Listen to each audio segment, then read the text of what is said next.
Good afternoon, everyone. Thank you. I need that feedback.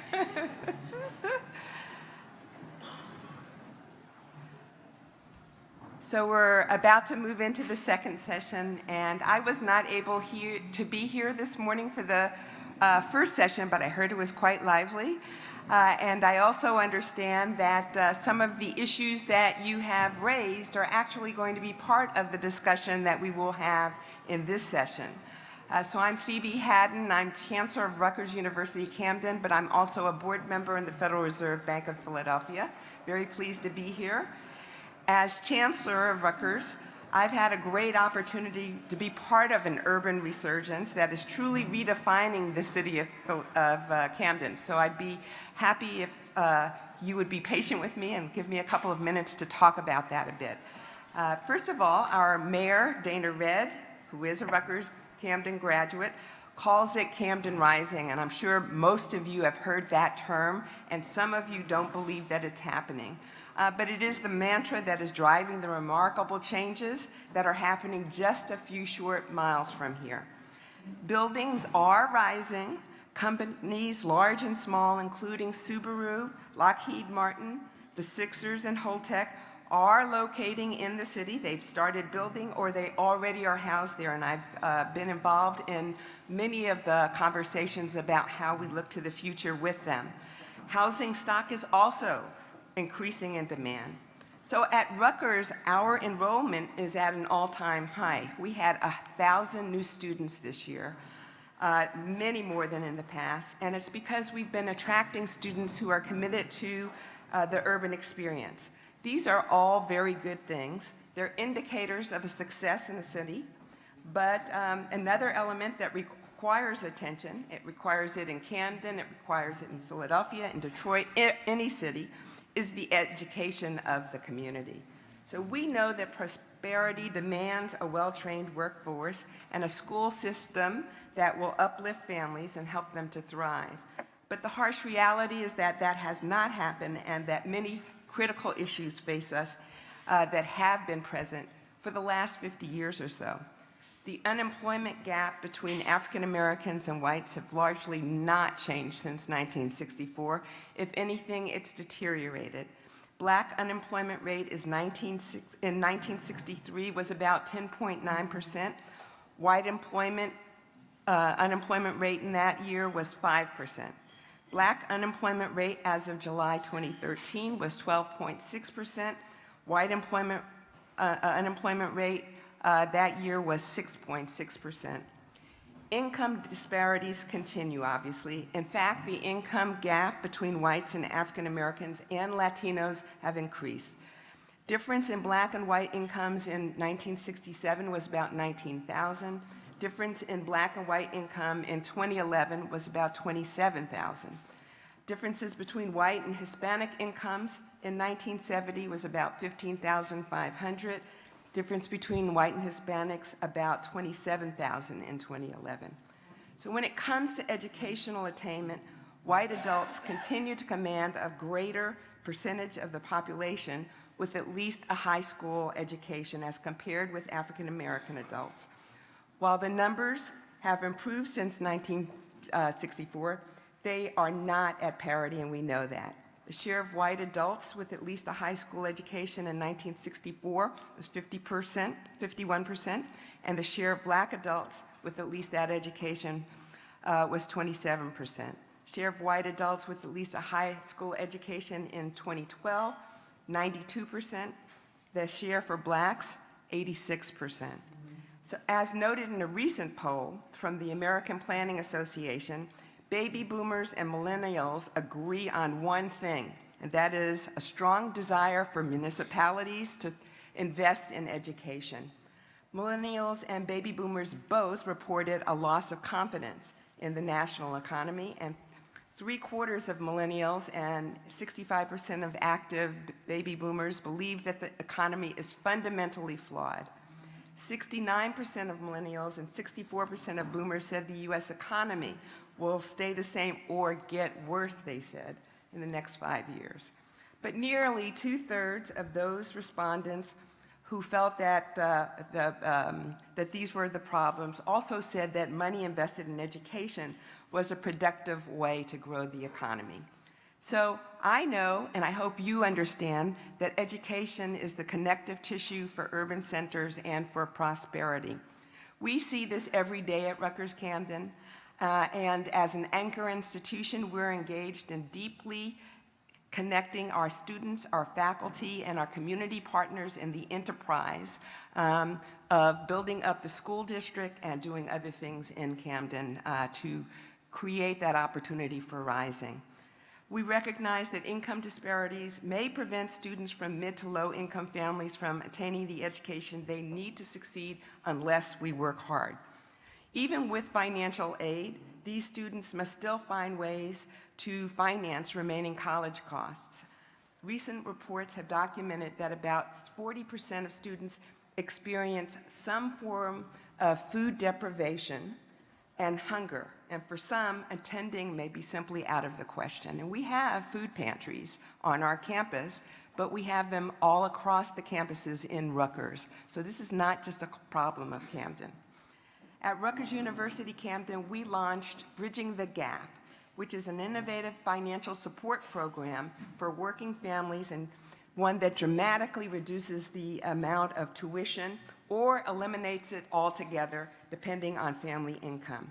This groundbreaking program has been studied by the Federal Reserve Bank, in fact, in a longitudinal study that will continue over the next few years. By focusing on reducing and eliminating debt, every student and family, regardless of socioeconomic status, now has at least some opportunity to come to a place like Rutgers. Bridging the Gap is a smart partnership. It's between federal and state and local governments to serve disadvantaged students.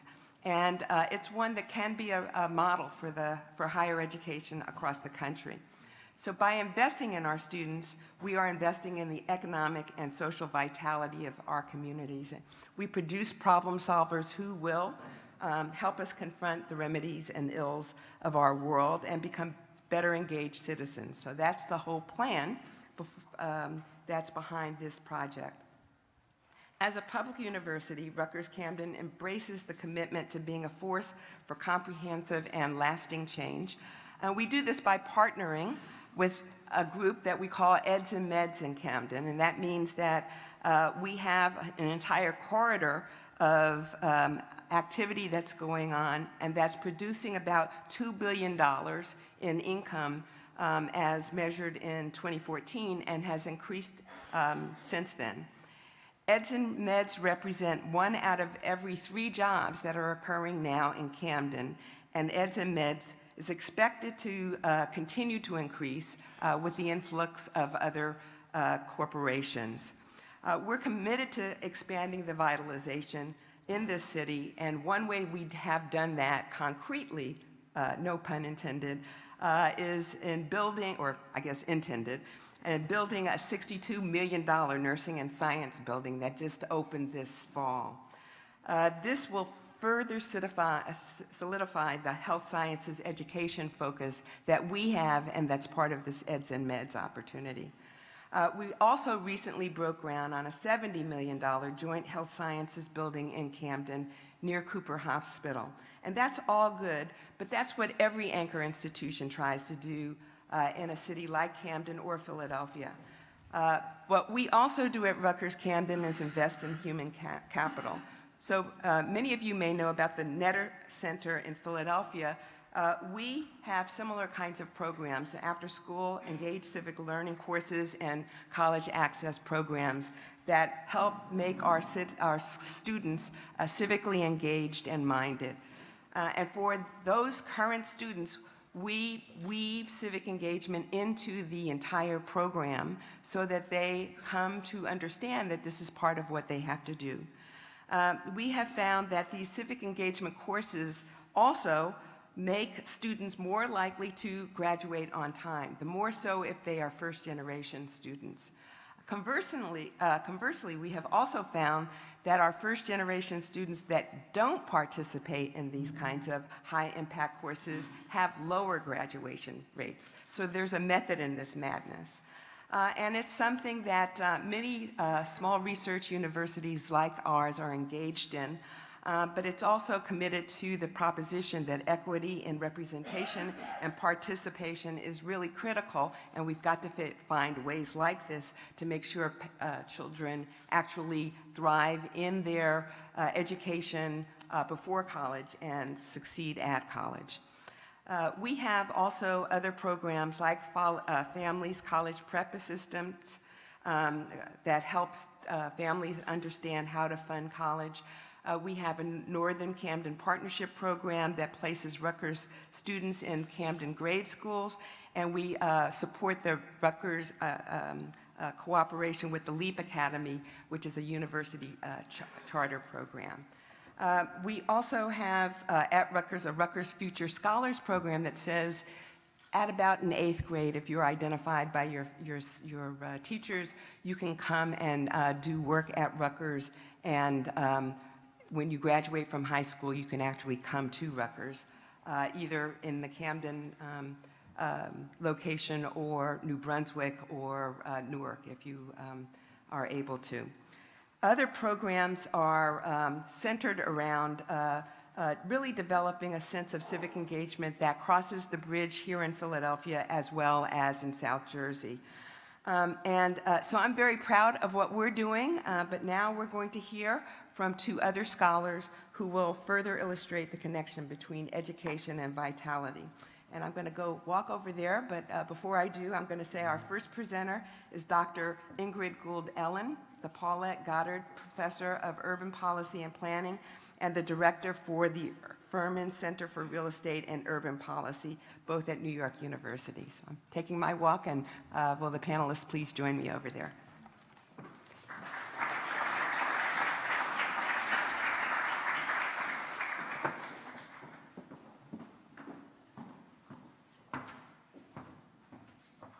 Whoops. I don't think I want to give Will's talk. I don't think that would go so well. So great, thank you. So I'm very happy to be here, and thanks to the Fed for organizing this day. We, as Chancellor Haddon said, this session is really going to, it builds nicely on the previous one in that we're really going to focus on what kinds of investments we can make and what kinds of policies can actually help to enhance the educational progress of our children. Will is going to talk about what kinds of investments and programming we might invest in inside the classroom, and I'm going to talk about some factors actually outside the classroom that can make a difference in children's lives. I'm going to draw primarily on two research studies with a few others interspersed, but the first focuses on the effects of neighborhood violence on children's educational outcomes, and the second focuses on the role of subsidized housing and housing vouchers in shaping children's educational trajectories. So in a sense, maybe I'm sort of a bridge between this morning and this afternoon in suggesting that actually there might be some investments that we can make outside of schools that actually do help, some neighborhood investments that can help actually children develop. So let me start with talking about neighborhood violence. We have mounting evidence that already was discussed this morning that neighborhoods matter in affecting children's long-run outcomes, that the Raj Chetty and Nate Hendren and Larry Katz studied the Moving to Opportunity demonstration program and found that the children whose families received a voucher to enable them to move to a low-poverty neighborhood ended up earning 31% more as young adults, which amounted, they estimated, to an additional $300,000 over a lifetime. So this was a pretty significant impact, and this is an incredibly important study. But what this study did not do is shed any light on what it is about neighborhoods that matter, right? It didn't get inside that black box, right? Which from a policy perspective is really critical. Now, it could be that there are environmental issues about the neighborhoods that shape kids' trajectories. It could be that it's about the schools. It could be that it's about human capital levels and peer effects and social networks. It could be that it's about violence levels, and that's what I want to focus on today. And I've been working on sort of a number of papers that explore the effects of exposure to violence on children. And I mean, to be sure, right, crime rates around the country and certainly in New York are down significantly from where they were in the early 1990s. I don't know how well you can read this, but you can certainly see the downward trend. The number of crimes in New York today in a given year is about a quarter of what it was in the early 1990s. But that said, right, that violence still remains a significant problem for many children. Many children are still living in very violent neighborhoods and on very violent blocks. This shows you that in 2010, 37% of school children of middle school, well, 4th to 8th graders in New York, lived on a block face, which I'll show you a picture of what that means, where there was no violent crime during the year, right? But basically 2/3 were exposed to some level of violence in their immediately surrounding neighborhood. And 28% lived on a block face where 3 or more violent crimes occurred during the school year. So what we want to look at, what we wanted to study was sort of how the exposure to that kind of violence in your community, in your immediate surroundings, affects children's educational outcomes. And there's an obvious empirical challenge to try to answer that question. It's kind of difficult because children from disadvantaged backgrounds, right, are much more likely to live in violent neighborhoods, and they're also more likely to struggle in school. And so, and you obviously can't randomly assign children to more or less violent blocks. And so to answer this question, what we did is we exploited the fact that the timing of violence is still fairly random. And so what we did, if you look at this picture, what we basically did is we compared the test scores of children who you can see sort of that green house, let's say, is a child's home, where that child lives on a block face. That's two segments of both sides of the street along a street segment, where there was a violent crime or more, or several violent crimes that occurred in the week before a standardized test, right? And we compared that kid's performance on that test to a similar kid who's living in the same neighborhood on the similarly violent block face, but where the violent crime occurred the week after the test, right? So at the time when they sat and took that test, that violent crime had not occurred, and they had not been shaped by it, obviously, in any way. And so again, we're sort of comparing kids who are living in the very same in the same neighborhoods and the very same types of blocks. It's just that in one case, they were exposed to violence right before a test. And you can see that just sort of showed you, not surprisingly given this design, that there are no differences between the kids that were, live on a block face where there was a violent crime the week before the test versus a week after, right? These kids are virtually identical on all sort of observable factors. To sort of estimate this, we need lots of data, school data, student level data, crime data, geocoded to a very precise location. In total, we ended up with about 40,000 4th through 8th graders in New York who lived on a block face, and we limited it to just the students who live on a block face where a violent crime occurred the week before or the week after a standardized test. Okay, so it's in a set of school years in the 2000s. And what do we find? So we find that elementary school students who were exposed to a violent crime the week before a test performed significantly worse on reading tests than again, comparable kids who were living on a block face where a violent crime occurred the week after the test. When we look at differences, we see very large racial differences, interestingly. So we see sort of that first bar shows you the average effect, but these next bars shows you that effect was really concentrated among African American children. who really suffered disproportionately when exposed to violence. It's not that they were necessarily exposed to more violence, it's when they were exposed to violence, they were more sensitive. Their test scores were more sensitive to that violence. And the whites and Asians, I mean, basically the estimate was 0. So the answer, does exposure to violence affects children's test scores? Yes, for reading. We actually found no effects for math, and talking to psychologists, it seems sort of a difference in sort of how much focus you need for those different kinds of tasks. We looked at gender differences. We found no differences for boys and girls, but obviously we found significant racial differences, and the effects were largest for Black kids in elementary school. And is this effect, I mean, another question, important question, is this effect substantively significant, right? Does this really matter? Well, yes. I mean, for Black elementary school students, the effect amounts to about a 30% of the Black-white gap in reading test scores for elementary school students. So this is a really significant effect. We're continuing on with this result, with this research now, to try to see whether is this just an acute effect that then kind of subsides? Is it just that children are, anxious and under stress right after the crime, but over time does that erode? It turns out no. We find that this acute effect persists over time. This isn't just sort of a bump in the road for these children. And that actually it compounds over time as well.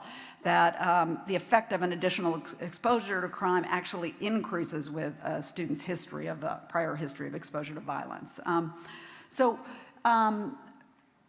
I want to pivot now to talk about housing and housing subsidies in particular, and to what extent housing subsidies can shape academic performance. And I want to talk in particular about the Housing Choice Voucher Program, which is represented by that dark line on the top.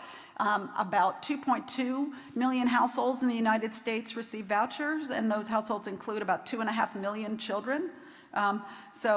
This is a big program. It provides a big subsidy, on average about $8,000 per family. So this is a pretty significant subsidy, but we know virtually nothing about what impacts this program has on children's educational outcomes.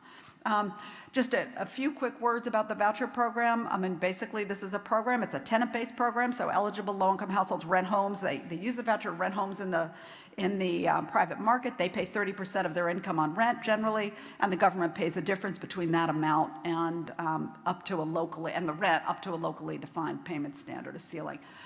In New York City, about 125,000 households use vouchers. There are lots of families on the wait list, and it's pretty impossible, which I'll talk more about, to sort of estimate the wait time. It seems pretty random when it is that actually families end up getting a voucher. So obviously the Housing Voucher Program is not a program designed to improve educational outcomes, right? So why do I think that it might improve educational outcomes? And I'd say there's sort of 5 potential channels. One is that the reduced rents, the subsidized rents, give families higher disposable incomes. It gives them, which might enable them to spend more on other critical investments in their children. It increases housing stability, and it might reduce stress. It can potentially help families get to higher quality, to less crowded homes. It can provide access to better neighborhoods and potentially access to better schools. Once again, this is a difficult question to answer, right? You can't just compare the academic outcomes of children with vouchers and children without vouchers. Obviously, children in families with vouchers are coming from more disadvantaged backgrounds. And so what do we do here? We limit the sample to our study sample to students who ever receive vouchers, and we assume that the timing of voucher receipt is random, which I'll talk a little bit more about. But it really looks like it's pretty random, that partially because there's such long waits that families can't know when it is. And they aren't able, and they don't necessarily get vouchers when they hit particular patches of need. I'll talk more about that in a minute. And then what we do is we compare the outcomes of students basically before and after voucher receipt to the gains made by similar students who will later get vouchers. Okay? And again, use longitudinal student level data and data from, we have to link lots of administrative data systems so we can know exactly which children are in families getting vouchers. And what do we find? In this case, we find significant gains both in reading and in math after children get vouchers. We find in terms of, in order to sort of interpret these as causal estimates, we have to assume that the timing of the voucher receipt is pretty random. And we find that, so we test that, and we find that we sort of can't, as much as we try, we can't predict the date of first voucher receipt. So it doesn't look like that kids are doing particularly poorly in school when they get a voucher. It doesn't look like that they were suffering the year before, or that they hit a patch of poverty before they get a voucher. And again, it looks like it's pretty, given how difficult it is to get a voucher, it's pretty arbitrary. And some of them are actually literally lotteried off in New York as well. So, in addition to just finding an effect, again, one of the things, it's really important to try to understand why it is that vouchers might matter. And, we can't answer that question as precisely, but we can shed some light on which of these mechanisms might actually be operating. And particularly, we can take a look at, we can see where children move, and we can see where they go to school before and after getting a voucher. And the first thing we can do is we can see whether the gains are concentrated among the children whose families move after receiving a voucher. And so basically, we break the voucher holders, these kids, into three groups. Those who move immediately, which is the tall bar on the left in both cases. This is reading and math. So the tall bar on the left are the kids who move immediately after getting a voucher. The middle bar are the kids who move a few years later, sometime. And then the lightest bar on the right are the kids whose families never move during the time period when we observe them. And so you can see, we actually see significant gains in all of these groups. Right? So what does that mean? It means that even the kids that are not moving, that are using their voucher to just basically reduce the rent on their apartment and stabilize their housing situation, are experiencing gains in educational outcomes. And so that suggests that at least some part of the benefit of vouchers seems to be due to sort of the increased income, or at least the enhanced stability that the voucher is providing. When we do look, we also can look, again, as I said, we can see where children move after they receive a voucher. We find that they move to slightly, this is a reduction neighborhood poverty rate, so it's negative, it's a negative bar, but that's a good thing. So it suggests that they're moving to slightly lower poverty neighborhoods. I don't have a picture here, but they're also moving to, it appears that they're on average moving to slightly better buildings as measured by housing code violations, and they're moving to slightly smaller buildings as well. As for schools, once again, we find that students gain on average after receiving a voucher, whether they move schools or not, right? Everybody is gaining, okay? This voucher, the voucher is not making a difference in these children's lives because it is enabling them or to move to a better school, or at least that's not the only thing going on. But we do find that for the kids who move, in general, they are moving to the voucher is enabling them to move to slightly higher performing schools, as measured by the share of those kids in those schools who are passing math tests, who are passing reading tests, who are the attendance rates and the poverty rates in those schools. So it does suggest that that the voucher is enabling them on average to get to slightly better schools. We also wanted to look at whether certain subgroups of the population are benefiting more. There is, in the Moving to Opportunity program, there were interesting differences by gender. We found no differences by gender here. We found no differences by grade of voucher receipts. So it didn't matter whether it made no difference sort of at what age children were receiving the voucher. But we see very, very large differences by race. And if so the bar on the far left that is almost not visible are Black kids. So African American kids in New York are seeing absolutely no gain from receiving a housing choice voucher. Hispanic kids are receiving, sort of see a modest gain, and white and Asian kids are seeing a very large gain from receiving the voucher. We are, continuing to puzzle over this result. I can't tell you exactly what explains these large racial differences. I can say that white and Asian voucher holders appear to be using the voucher to move to higher quality neighborhoods and to higher quality schools after they receive the voucher. It also looks like Hispanic voucher holders are using the voucher to move to higher quality buildings and neighborhoods. And it appears that Black families are not using the voucher they're not leveraging or able to translate the voucher into better buildings, better neighborhoods, or better schools. And maybe we can talk in the discussion session about the Q&A about why exactly that might be. So I think that these results together highlight the role of housing and neighborhoods in shaping well-being. And there have been emerging studies now that there's sort of mounting evidence, as I said, that neighborhoods matter. But I think what's different about these papers is that I'm hoping they're helping us to move to pinpoint what it is about neighborhoods that matter, right? And what it is about housing that matters. They also suggest that actually that very micro differences, right? Small differences or that micro environments, let me say, make a difference and can matter.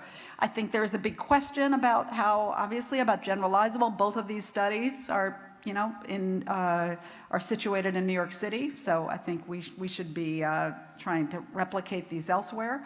I think there's a big puzzle about why we're seeing such racial differences in both studies, right? We're finding that Black kids are most harmed by exposure to violence, and part of that might be that we know that more of the victims of violence in New York are Black. And so that might be part of it. But we need to understand more sort of what those racial differences are and what their roots are, and whether is discrimination preventing Black families from using their vouchers to get to different neighborhoods. In terms of implication for policies, I think these results highlight strongly the importance of neighborhood safety. They also suggest, and this is something we're following up on, is that that schools might be able to play some role in mitigating the trauma that many children face on a fairly regular basis. I think they suggest that housing vouchers can deliver significant value to families and children. But I think they also show that we need to figure out new ways of complementing those vouchers with different kinds of strategies to enable that all families are able to use the voucher to benefit their children. So I will stop there.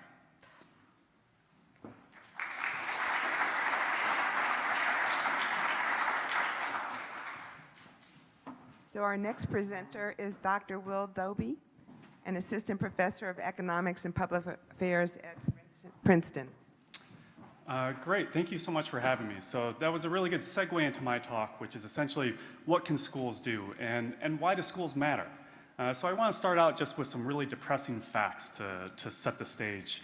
So the first is that the United States is not particularly good at education at the country level. So the top bar graph is looking at mathematics literacy among 15-year-olds, and the highlighted red area, that's the United States. So you can see not only are we below average, we're among countries we don't typically compare ourselves to on the world stage, so former Soviet republics and the like.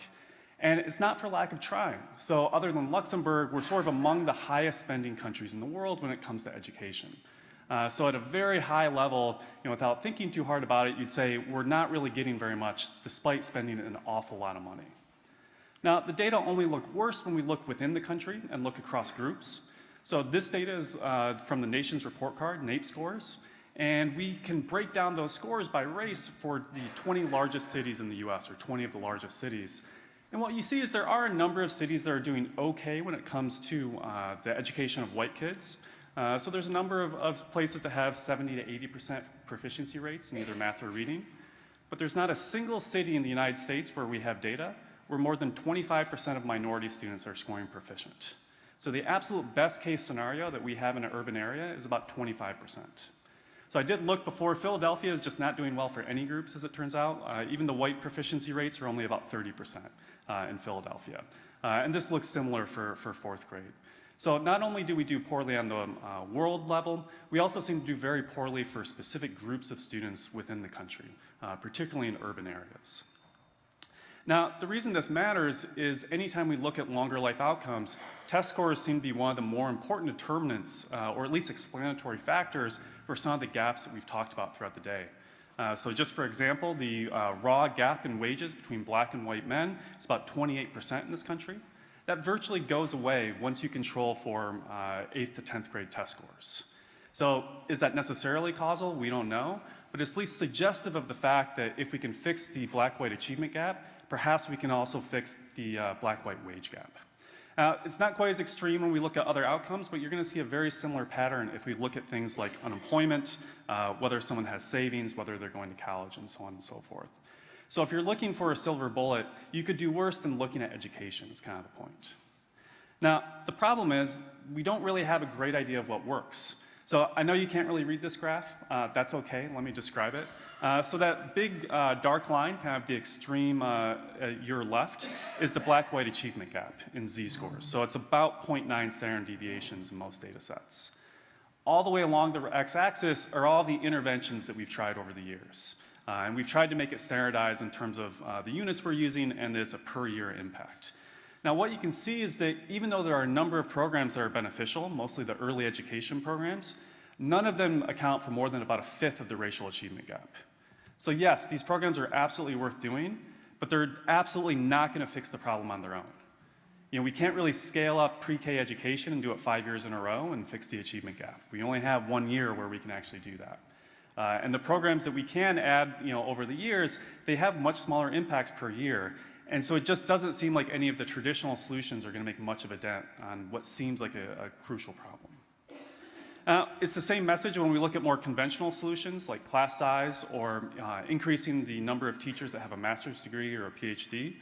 Despite really huge increases in our resources into those areas, we haven't really moved test scores much over the past 40 to 50 years. And we definitely haven't changed black-white achievement in any appreciable way, at least since the civil rights movement. So, this is the point where you're supposed to be a little bit depressed, and that's good because charter schools end up being a really good laboratory to examine these types of questions and look for what might be, more effective at moving test scores. And the reason they're a good laboratory is 2 reasons. First, admissions to most charter schools are done by random lottery. So we have a true apples-to-apples comparison where we can compare effective and ineffective schools. So in regular traditional schools, we often worry that the good schools are just the ones that have the better students. So maybe Princeton students do so well because Princeton students were advantaged before they got there. Right? With charter schools, we can control for that because there's a random lottery. Now, the second thing that's nice about charter schools is that there's tremendous variation. For better or for worse, most traditional schools use a relatively similar playbook when it comes to how to educate students. Charter schools are not at all like that. So just 2 examples. On one end of the spectrum, we have something called no excuses schools. These would be schools that will often have school years of about 220 days.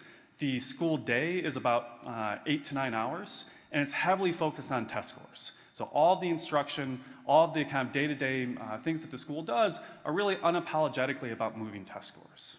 In contrast, you have schools that are, meet for only 160 days a year, and often for a shorter day. And they're not at all concerned about test scores. So they're concerned about the whole child, about the emotional health of children, and about kind of all the other aspects of learning. And this is heterogeneity that we just don't see in the traditional public school sector. So not only can we directly compare these schools, we also know that there's just a lot of things going on. There's a lot of experimentation that we can potentially learn from. So what have we found? I think there's kind of there's 4 key findings that I think have emerged from the recent literature that I want to talk about. The first, and probably the most optimistic, is that the most effective charter schools do seem able to close the black-white achievement gap, even without additional investment. So even without relatively expensive investments into community programs, the best schools can really make a dent in the black-white achievement gap. So just one example of a study that would show that would be work with Roland Fryer and myself, where we looked at the Harlem Children's Zone in New York. So the Harlem Children's Zone is this cohesive network of services from birth to college, and it includes these very high-quality charter schools that follow something along the lines of a no-excuses model.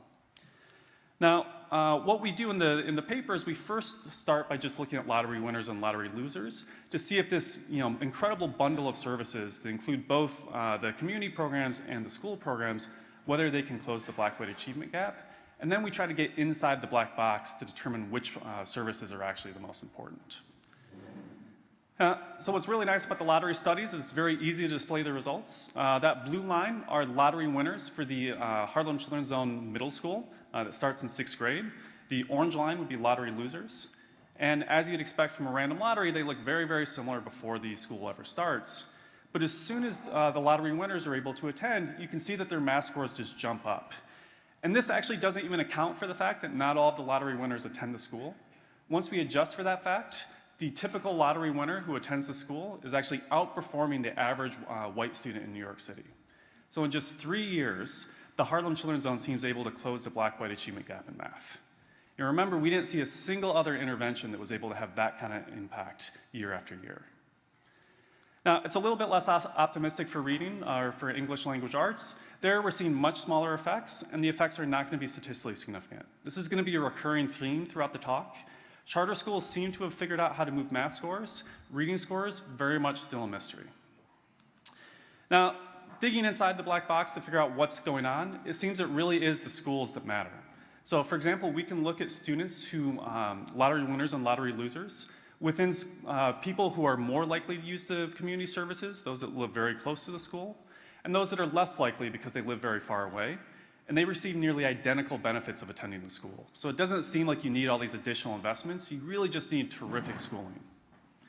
We see the same thing when we look at sibling spillovers. So a lot of the community programs are offered to everybody in the family, but we really don't see any benefit of your sibling winning the lottery. So if your older brother or older sister win the lottery, you don't really get any benefits yourself. You actually have to go to the school for this to really pay off.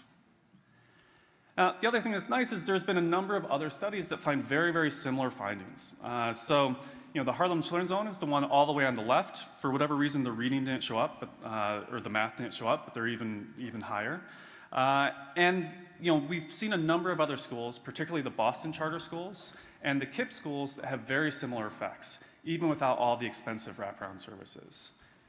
Now, the counter argument, or the flip to that, is that broadly, charter schools are not any more effective than traditional schools. So anytime we look at a broader group of schools, not just these kind of very famous, very oversubscribed schools, the effects are much more modest and sometimes even negative. So the obvious question is, well, it's not that charters themselves are more effective. What is it that makes these special charter schools so effective? And is it something that we can replicate and bring to traditional public schools that most students are attending? And the answer is yes. As it turns out, there's 5 policies that predict almost 50% of the variation in charter school effectiveness. So the 5 policies, and we'll talk through this a little bit, are teacher feedback, database instruction, tutoring, instructional time, and high expectations. And in contrast, other policies don't seem particularly important. So how are we able to say this? We partnered with 39 charter schools in New York City. These were wildly varied in their approaches to education, and we collected everything we possibly could from them. So we interviewed the principals, we interviewed teachers, we interviewed students, we collected lesson plans, we taped classrooms. We did everything we could possibly cook up just to get as many variables as possible to figure out what might matter. And the goal is purely correlational. So we just want to predict effective schools with the idea of identifying inputs that we might actually try in an experiment. So there's nothing causal in what we're saying. And what the results show is that these traditional inputs that for a long time education policy is focused on are, if anything, negatively correlated with school effectiveness. So all else equal, if you have small class sizes as a charter school, you tend to be less effective than the schools that have larger class size. Same with if you tend to have a lot of teachers who are certified or have master's degrees, you're actually less effective than the schools that don't have that. So it seems that schools that choose to put their resources into these more traditional policy levers are, if anything, worse off than the schools that are ignoring that advice. In contrast, the schools that seem really highly effective are the ones that kind of double down on these less traditional forms of policies and practices. So for example, if you're a school that gives teacher feedback at least 12 times a semester, so almost basically once a week, you're almost twice as effective as schools that don't do that. Same for if you are a data-driven school. What that means is that you take the tests that all students are taking, we actually give that data back to teachers. I know that doesn't sound like rocket science, but in the vast majority of schools, test results just go into a drawer and teachers never actually see it. The best schools, they make sure teachers see that data and they're able to do something with it. It's broken down and it's explained to them in a way that it becomes actionable. Third, tutoring. One of the absolute hardest things about teaching in my mind is that you have to teach to widely different students all at the same time. So some students are very advanced, some are really struggling. Tutoring makes that easy. So the best schools leverage that, and they really use a lot of after-school or in-school tutoring to help those students who are struggling most. And more time. Again, it's not rocket science. If you have more time to teach, you're probably going to learn more. So the best schools take those savings from bigger class sizes and from less highly paid teachers, and they plow that into a longer school day and a longer school year. And they found that to be highly effective. And finally, the high expectations, what is that? That's holding themselves accountable to the idea that the test scores show whether they're effective or not. So the schools that tend to struggle, they're the schools that after the test results come back and they don't like them, they say, well, there's something wrong with the tests, or there's something wrong with the kids, or you get the idea. It's never them. The schools that are highly effective, they're the ones that say, we failed, so we have to do something different. And those are the schools that tend to improve over time because they hold themselves accountable for what the test results are telling them. Again, we find similar results in other areas. So it seems this is not particular in New York. There's very, very similar findings come out of Boston. Now, the third finding, and I think maybe the most exciting, is this doesn't seem charter school specific. When you take those same 5 policies and you put them into traditional public schools, you get very, very similar test score results.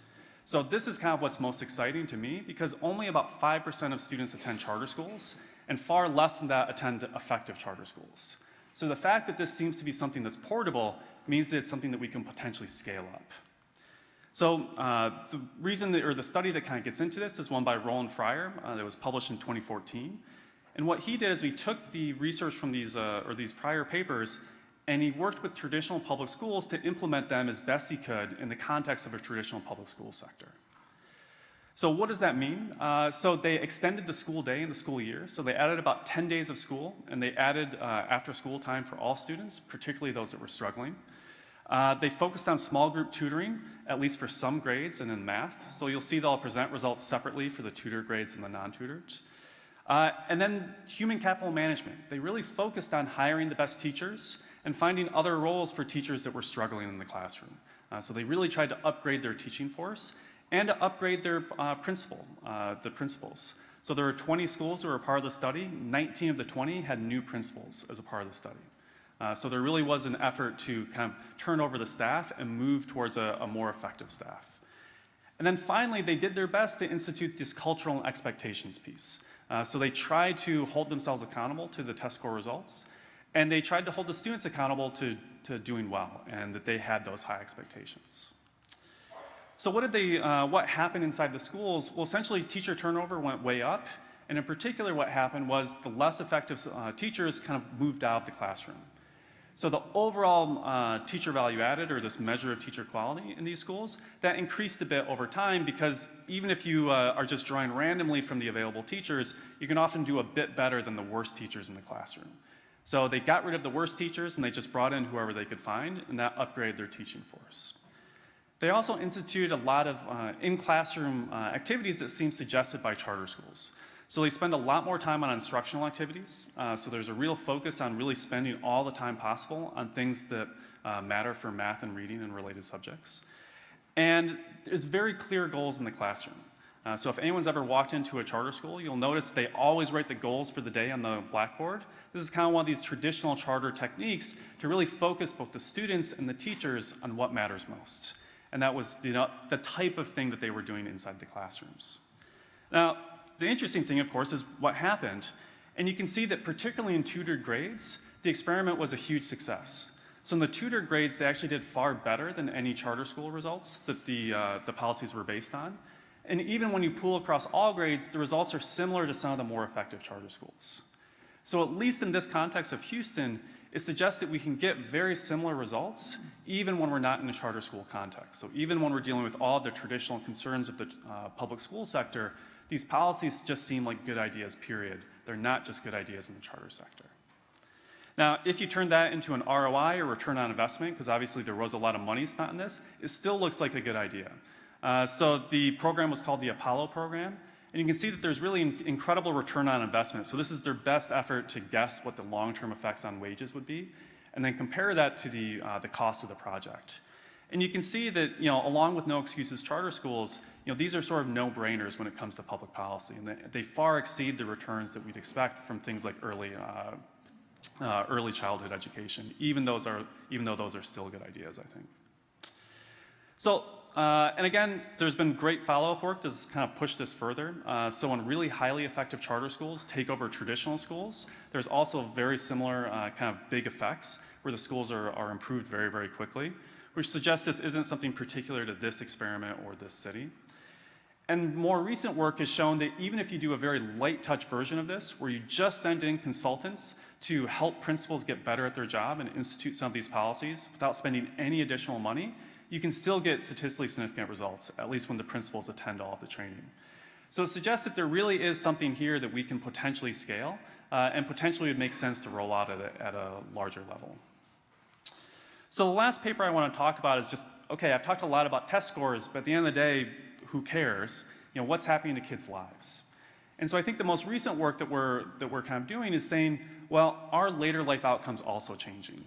So the one study that we're going to look at is one that suggests that at least the most effective charter schools can have these non-test score impacts and do seem able to change kids' lives. And it's not just that we're moving test scores and doing nothing else. Now, the reason we worry about this, of course, is that charter schools do things that seem like maybe the test score gains are not really knowledge. So maybe they're just teaching kids how to take the test better. Maybe just in general, algebra is not that useful when you're growing up in a poor neighborhood. And so what we did is we went back to the Harlem Children's Zone, the same setting that we talked about initially, and we tracked down kids when they were a bit older. So when they were between 17 and 21, and we just checked in with how they were doing, and we asked about outcomes that are of real life importance. And what we found was these incredible effects on a wide range of outcomes. So first we just looked at non-incentivized tests, so tests that they were not prepared for, that they'd never seen before, and that they had no reason to do well on. And we still found very big impacts. And these are tests that are designed not to be tricky. They're really designed to test the underlying knowledge. So it seems that students really are learning the material. It's not just something on the state test where they're very good at kind of figuring out the word problems. More importantly, students are much more likely to attend a four-year college, particularly four-year colleges that are a little bit more selective. Now, these kids are not going to Harvard and Princeton and Penn and schools like that, but they're going to much better colleges than they would have otherwise. So the SUNYs and CUNYs of the world and the Rutgers of the world. I think most importantly, we see huge drops in the probability of being pregnant if you're a woman, and a huge drop in the probability of being incarcerated if you're a male. So, those are things that I think we can all agree are incredibly important, particularly in this age range of 17 to 21. And so it seems that access to these high-quality schools is not only changing your test scores, but it's opening up a number of other directions you can go in your life. So I'll wrap up a little bit early just by saying I think this is a really optimistic kind of time in education research, and we're finding a lot of policies that seem highly effective. And I think where we need to go from here is to figure out how to scale it. So at this point, we figured out how to do it in small settings, like 20 to 30 schools. And what we need to do next is to figure out how to do it for 200 schools or 300 schools. And so that's really the mission moving forward is both to understand these long-term impacts and what's happening with wages and employment as kids age, but also to find ways to make this even more policy relevant than it is now. So thank you.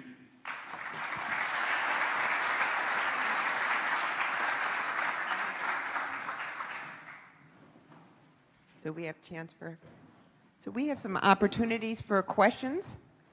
Thank you very much. Questions? Yes. Thank you. My question is, in the research, did you look at educational outcomes for the parents and the correlations with that? We did not. We did a little bit in terms of looking at whether the impacts are bigger or smaller depending on the parents, but for the most part, particularly for the Harlem Children's Zone, all of the parents are pretty poor. The vast majority are very poor. The types of students they get are fairly representative of the community in Harlem.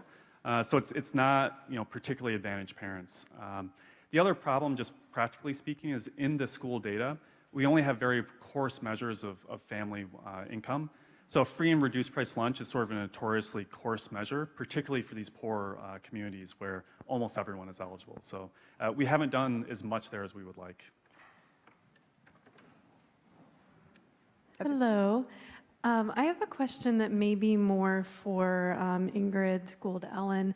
I come more from a social work background, and one of the things that I think about a lot and study is the impact of trauma on communities, and I was happy that you mentioned that.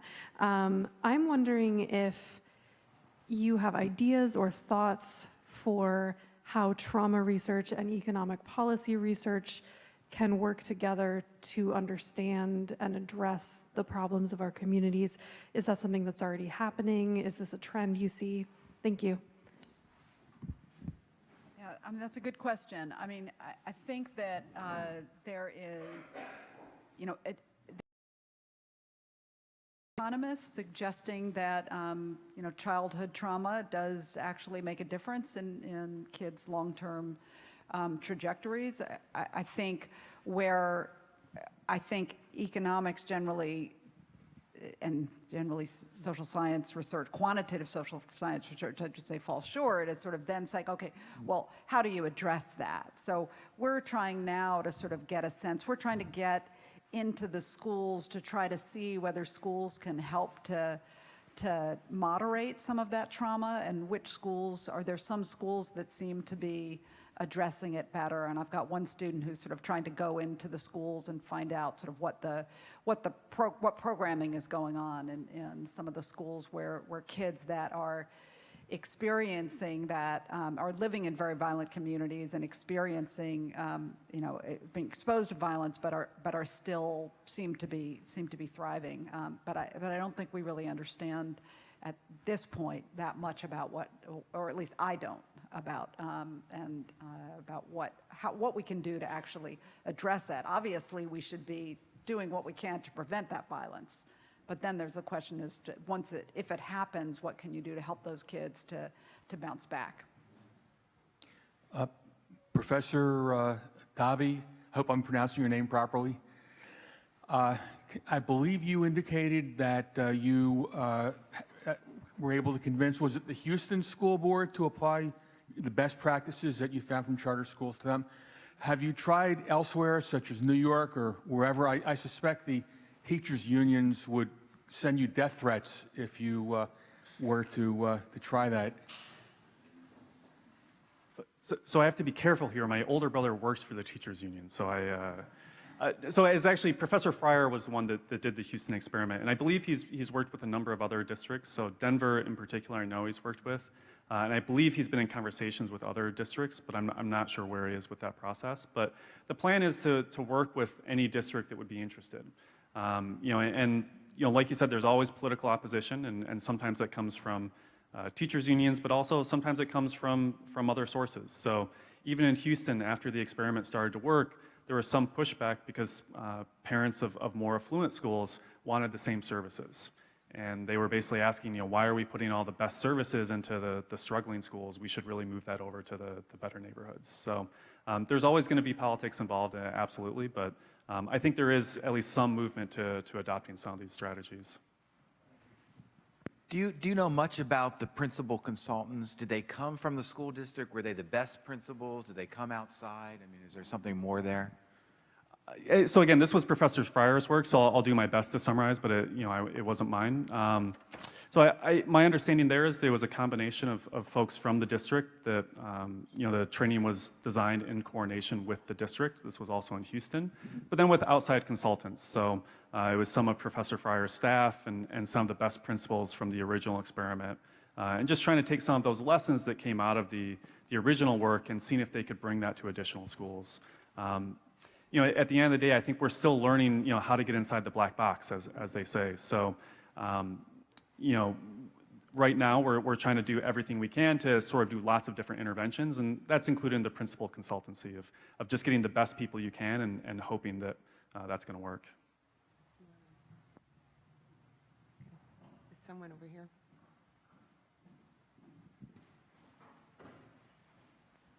Hi, I'm a professor at the University of Maryland in the finance department, and I don't, you've been talking about charter schools, and I don't know if you have done any research in universities or something you're going to look at.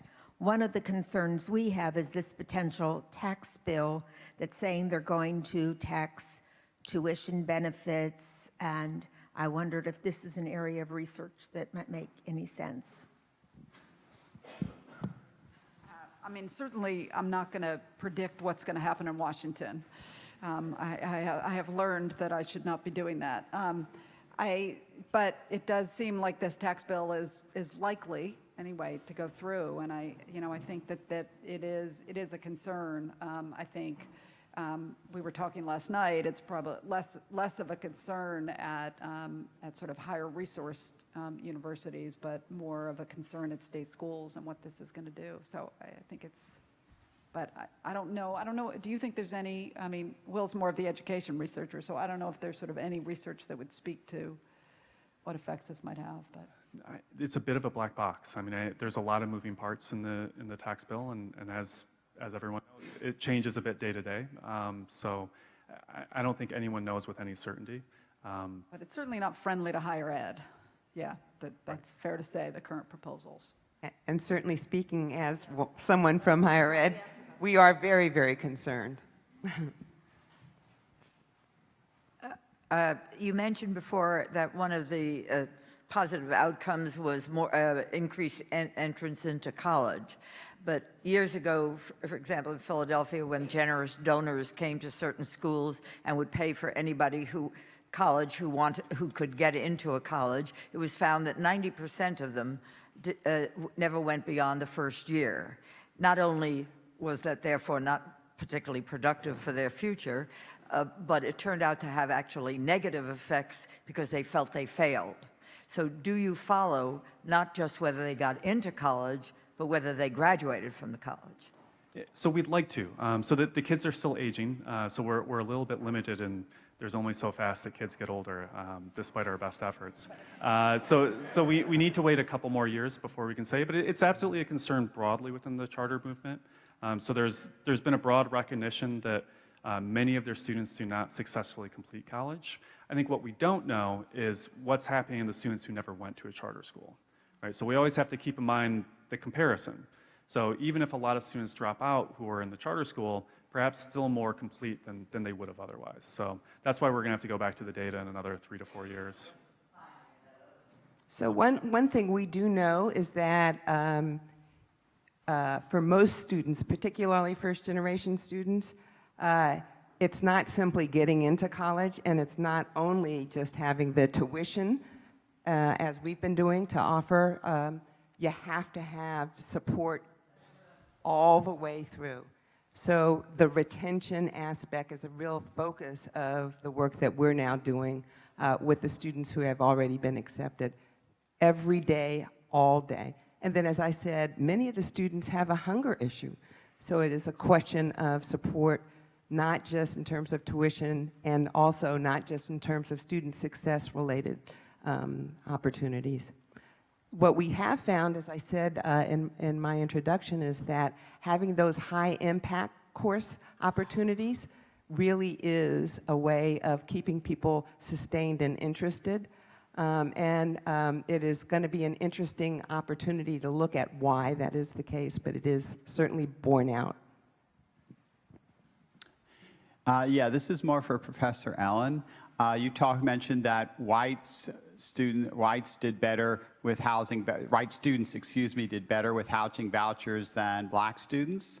I'm wondering, and to me that makes intuitive sense. As I would think, of course, whites, whether because of maybe slightly higher incomes or racial discrimination, would find it easier to move into better neighborhoods and better schools. And so I'm wondering whether you did crosstabs between race and moving to see, like, you know, how white non-movers compared to black non-movers and things like that. Yeah, so, you know, we haven't looked at that. No, actually, we did, you know what, we did look at that, and we didn't find, I will say that there's no difference in the mobility, just the rates of moving, right? So that's certainly not explaining it. So, I think that it's, I mean, I can only speculate, and I think we need to dig further. I'm not sure that actually our methods can't really answer this for us, but, you know, it could be about, you know, social networks. It could be about discrimination. I don't think it's so much, I don't think it's about sort of measured income. It could be sort of about other resources that a family has, though, and other community resources that a family has.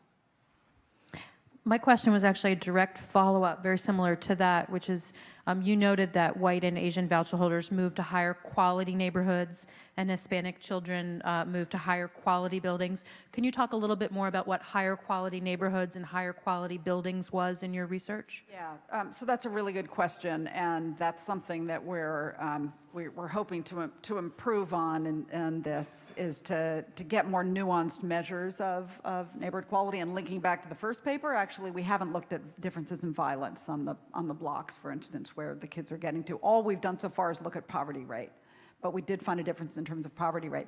The buildings are trickier. I was thinking about Ed's presentation this morning, thinking we should be, you know, looking at the physical. Maybe we should be looking at the exteriors, the images of these buildings. I mean, what we have, we just, you know, we have notoriously bad public data about building quality. So we have housing code violations. That's, you know, that's a complicated, it's problematic measure because, you know, the code violation system in most cities, and certainly in New York, is complaint driven.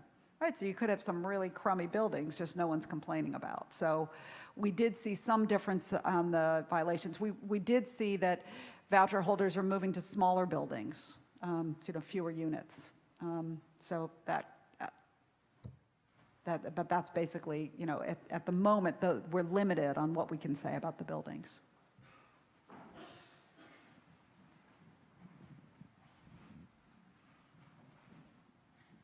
Yes, related to the infrastructure discussion this morning, where it looked like evidence and political reality were divorced. In terms of school funding decisions, which are also highly political, these would appear to be made not necessarily on the basis of any evidence, but again on political. And is there any relationship between the level of school funding and these achievement kinds of issues? Yeah, so there's a number of recent papers that are very nice and have taken advantage of changes in school finance funding laws in different states. And they do find a robust relationship between school funding levels and achievement, particularly for poorer schools. So when you either you know, equalize funding across rich and poor districts or partially equalize, or when you just increase funding to poor districts, it does seem to have very important effects both on test scores, but also later life outcomes. So there was a number of changes that happened in the 60s and 70s that allow us to look at people many, many decades later. So it does seem that you know, when the money is spent well, that it matters quite a bit.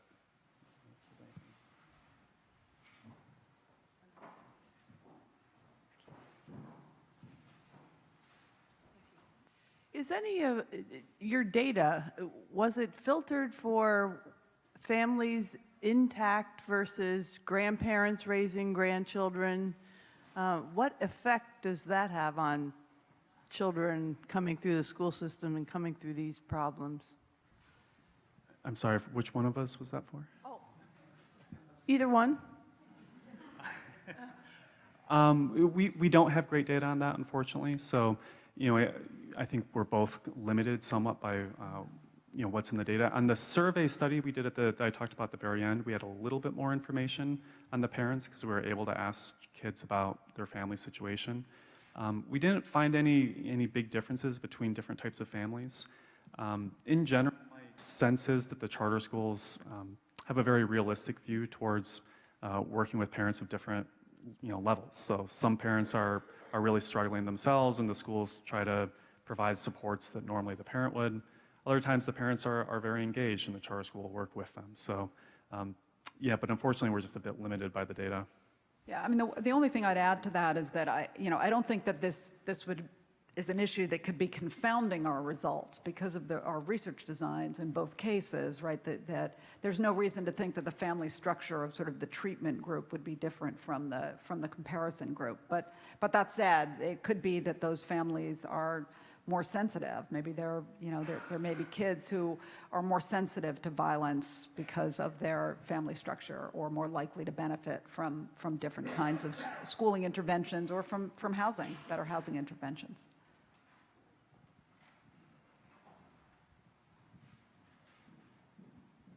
Thank you so much. One more? I'm sorry. I just have one more question. It's much more general, and connecting back to Henry Overman's conversation about how good research is connected to practice. And so I just want to get some thoughts from both of you. Ingrid, from your work around housing vouchers, housing counseling could be a much more effective tool if those who are controlling that space knew a lot more about this work, and Roland Fryer shouldn't have to go around and convince school districts that this data exists. So could you both talk a little bit about where you see opportunities to better connect research and practice, and what have you seen that's been effective in getting this type of data information in the hands of folks who can really bring about policy change? So that's a really good question. I think that I would say, I tend to talk to policymakers at sort of on two levels, on sort of the local level, but then also on the federal level. And I find that, a lot of the research, all of the research actually that both of us have done actually draws on public data, right? Draws on administrative data that I had to persuade local agencies to give to me, right? Or to give to us. And that, while that took a while, right? That's a costly process in some cases, but on the other hand, it also means that I have sort of a built-in audience, right? And so I have discussed these findings with all of those agencies, and to the extent that there are implications for how they might tweak the implementation of those programs, that that we spend a lot of time at our research center, out in the community and talking about these results. And at a federal level, HUD provided funding for the second study and provided the data as well. So again, that we've spoken to the Division of Policy Development and Research at HUD about these findings. But so I think it is. It can be useful. Again, drawing out exactly what it is about those programs and what levers we can pull to make vouchers more effective, I think is still for all groups is still a question. Yeah, so I would echo many of those themes. I think there often is a built-in audience. So obviously the charter schools are very much engaged with a lot of the work we do, and they change a fair amount of what they do. School districts, it's more hit or miss, of course. The average length of tenure for an urban superintendent is about 2 years. And usually the first year is just learning everyone's name. So it's relatively hard for most urban superintendents to enact any kind of serious policy reform. But I think there are a number of districts that are trying to move the needle and trying to adopt these policies. And then I guess I would say the other thing that I tend to be most proud of actually is we've partnered with a number of groups and school districts and schools to, they want to test a specific thing to see if it works. And it doesn't always result in research, but often we can show that the policy they're considering doesn't work, and they choose not to adopt it. And I honestly think that's just as important, or even more important, is to shoot down bad ideas. I think we're a little bit too, we all like hearing about successes, but often, if you can just prevent a school district from going the wrong way, that's even more valuable.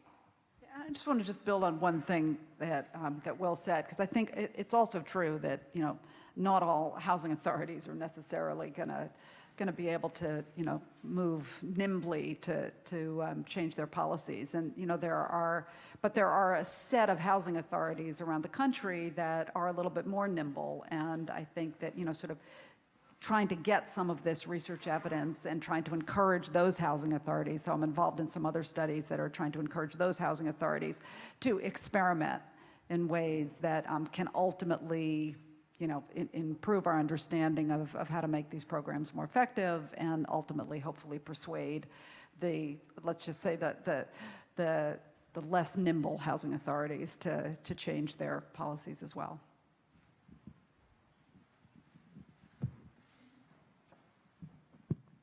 Well, thank you very much. This has been a really provocative discussion.